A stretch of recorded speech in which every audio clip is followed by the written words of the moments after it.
जय श्री गणेश दोस्तों। हमारी आज की कहानी का नाम है नाटक। कहानी अच्छी लगे तो प्लीज़ चैनल को सब्सक्राइब कर लीजिएगा। अब शुरू करते हैं कहानी। सुबह सुबह किचन से आ रही खटपट की आवाज़ें सुनकर राधा देवी जी की आंखें खुली तो राधा देवी जी ने चश्मा लगाते हुए घड़ी की तरफ देखा। सुबह के 5 बजे थे। राधा देवी जल्दी से उठी और रसोई की तरफ जाकर देखने लगी। इतनी सुबह सुबह कौन उठ गया, कौन क्या बना रहा है। राधा देवी जैसे ही रसोई में पहुंची तो उन्होंने देखा कि उनका बेटा समीर चाय में डालने के लिए अदरक कूट रहा था।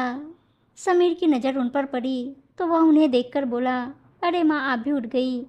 लगता है मेरी अदरक कूटने की आवाज़ से आपकी नींद खराब हो गई। चलिए, अब आप उठ ही गई हैं तो मैं चाय बना रहा हूँ। आप भी एक कप चाय अपने बेटे की हाथ की पी लीजिए और पीकर बताइएगा कि मेरी हाथों की बनी हुई चाय आपको कैसी लगी। यह कहकर समीर हंसने लगा।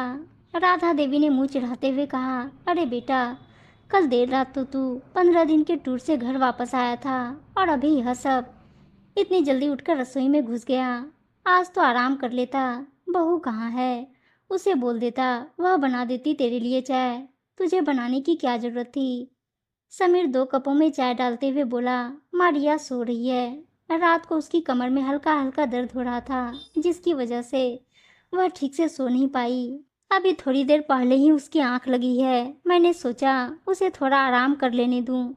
आज थोड़ा लेट उठ जाएगी। वैसे भी मैं 15 दिन के टूर के बाद 2 दिन की छुट्टी पर हूँ। रिया को काम में कोई जल्दबाजी करने की ज़रूरत नहीं है। अभी प्रेगनेंसी का शुरुआती समय है, इसलिए थोड़ी बहुत तकलीफ तो होती ही है।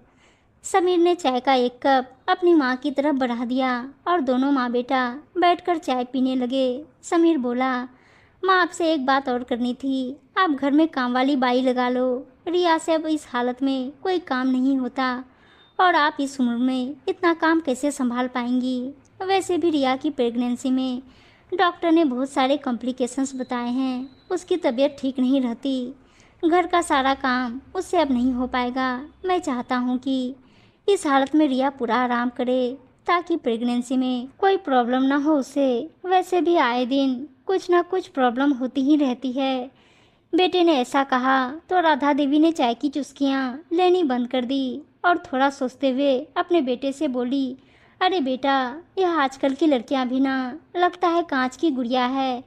इनको तो थोड़ा सा भी हल्का फुल्का काम करने के लिए कह दो तो इनकी कमर, हाथ, पैरों में दर्द होने लगता है। और जब यह प्रेग्नेंट हो जाती है तो पूछो ही मत, पूरे घर को अपने इशारों पर नचाना चालू कर देती है। अरे, क्या हम औरतें नहीं थी?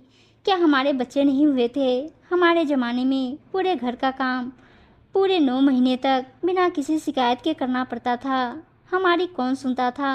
थोड़ा बहुत दर्द होता था तो वह भी घर के काम में याद नहीं रहता था। कमर दर्द, सिर दर्द और पैरों के दर्द के बारे में सोचने की फुर्सत ही कहाँ मिलती थी। दिन भर चकरघिनी की तरह घर से खेत, खेत से भैंसों के तबेले में सारा दिन यूं ही गुजर जाता था। कब दिन होता था और कब रात, पता ही नहीं चलता था। खाना खाने की भी फुर्सत नहीं मिलती थी। और आजकल तो बहुएं फ्रूट जूस, ड्राई फ्रूट्स और ना जाने ताकत के लिए क्या क्या चीज़ें खाती रहती है। फिर भी इनके शरीर में दर्द बना रहता है। यह सब काम ना करने का नतीजा है।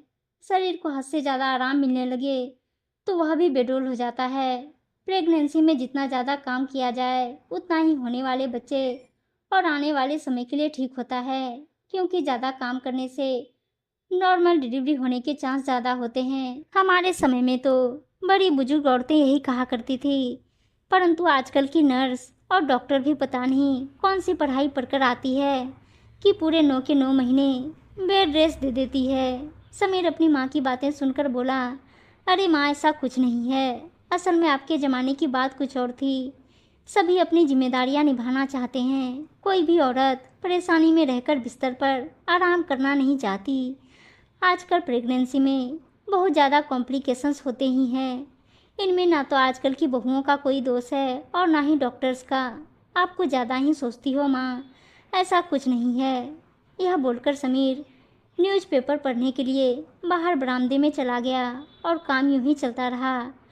राधा देवी ने ना तो काम वाली बाई लगाई और ना ही बहू के काम में स्वयं कोई सहायता की। रिया को पेट में हल्का हल्का दर्द हमेशा ही रहता था, जिसे इग्नोर करते हुए वह काम में लगी रहती थी। कभी कभार दर्द ज़्यादा बढ़ता तो रेस्ट कर लेती, परंतु यहाँ पर भी राधा जी को चैन नहीं मिलता। वह रिया को कुछ न कुछ सुनाती ही रहती। इस तरह रिया की प्रेगनेंसी के शुरुआती 4 महीने बीत गए। एक दिन समीर ऑफिस से घर लौटा तो राधा देवी खुश होते हुए बोली, अरे बेटा सुन, बहुत बड़ी खुशखबरी है, तू मामा बनने वाला है और मैं नानी। समीर खुशी से झूमते हुए बोला, माँ यह तो सच में ही बहुत बड़ी खुशखबरी की बात है। मैं भी बाजार से जाकर मिठाइयाँ लेकर आता हूँ। हमारे घर में इतने दिनों बाद बहुत बड़ी खुशखबरी आ रही है, वह भी एक नहीं दो। मैं पापा भी बनने वाला हूँ और मामा भी बनने वाला हूँ। सच में माँ, मैं बहुत खुश हूँ। कई दिन बीते। इसके बाद एक दिन राधा जी उदास होकर घर के आंगन में बैठी हुई थी। रिया रसोई में बर्तन साफ कर रही थी। आज सुबह से ही उसकी तबीयत ठीक नहीं थी। बीच बीच में कमर को पकड़ रही थी। उसकी कमर में दर्द था। चेहरे पर हल्का हल्का दर्द साफ दिखाई दे रहा था, परंतु वह जानती थी कि अगर वह घर के काम छोड़कर आराम करने लगेगी तो सास फिर से खरी खोटी सुनाने लगेगी। इससे अच्छा है धीरे धीरे अपना काम कर लिया जाए, चाहे अभी करे या फिर बाद में, करना तो उसे ही है। राधा जी की तो यही जिद है कि उन्हें काम वाली बाई का काम समझ नहीं आता। काम वाली सफाई से काम नहीं करती, इसलिए वह तो कभी काम वाली बाई लगाने से रही। काम तो रिया को ही करना है। समीर जैसे ही ऑफिस से लौटा, राधा जी ने आते ही उसे अपने पास बिठा लिया और बोली, समीर सुन, कल तू जाकर तेरी बहन को यहाँ ले आ। उसकी प्रेगनेंसी का शुरू का टाइम चल रहा है, तो थोड़ी बहुत तकलीफ रहती ही है। उसे चक्कर आते हैं, उसका बीपी डाउन रहता है। बेचारी बिस्तर पर से उठ भी नहीं पाती। आज फ़ोन आया था, बहुत उदास लग रही थी। उसकी सास बहुत तेज है, यह तो तू जानता ही है। उसे घर के काम करने में भी बहुत तकलीफ रहती ही है, और उसकी सास है कि किसी भी काम में उसका हाथ नहीं बटाती, उल्टा कहती है कि वह नाटक कर रही है और उसे 10 बातें सुना देती है। तेरी बहन बहुत तकलीफ में है बेटा, तू उसे यहाँ पर कुछ दिनों के लिए ले आ। तुझे तो पता ही है कि तेरी बहन काम से जी चुराने वाली नहीं है। अब जब उसका शरीर ही साथ नहीं दे रहा तो वह बेचारी क्या करे। तकलीफ में रहकर भला वह काम कैसे कर सकती है। तू उसे यहाँ ले आ, मैं उसका पूरा ध्यान रखूँगी, उसे आराम मिल जाएगा। समीर बोला, माँ कह तो आप सही रही हैं।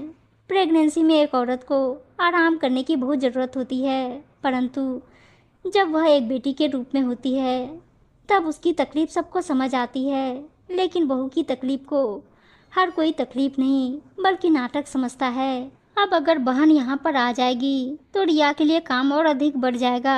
आप तो जानती हैं कि रिया भी प्रेग्नेंट है, उस पर मैं और अधिक काम का बोझ नहीं डालना चाहता।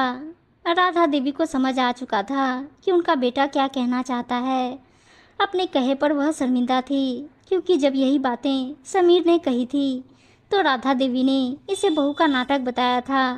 राधा जी ने कहा, बेटा मैं जानती हूँ कि तू क्या कहना चाहता है, परंतु अब मेरी समझ में आ चुका है कि पिछले समय और आजकल के समय में बहुत बदलाव आ चुका है। तू अपनी बहन को कुछ दिनों के लिए यहाँ पर ले आ, तब तक मैं किसी काम वाली बाई का इंतजाम भी कर दूंगी। और काम वाली बाई को सिर्फ प्रेगनेंसी के टाइम पर ही नहीं बल्कि हम फुल टाइम रखेंगे, क्योंकि बच्चा होने के बाद भी रिया के ऊपर बहुत सारी जिम्मेदारियां बढ़ जाएगी।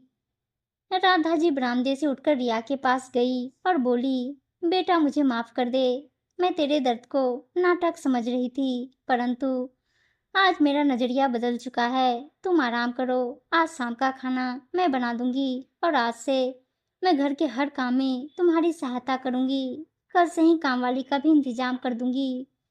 समीर यह सोचकर मन ही मन मुस्कुरा रहा था कि चलो देर से ही सही, परंतु माँ को बहू और बेटी की तकलीफ समझ तो आई। अब उसकी माँ बिना कहे रिया का पूरा ध्यान रखेगी और उसकी तकलीफ को नाटक नहीं समझेगी। उम्मीद है दोस्तों कहानी अच्छी लगी होगी, और अच्छी अच्छी कहानियाँ सुनने के लिए चैनल को सब्सक्राइब और वीडियो को लाइक शेयर जरूर कर दीजिएगा। धन्यवाद दोस्तों।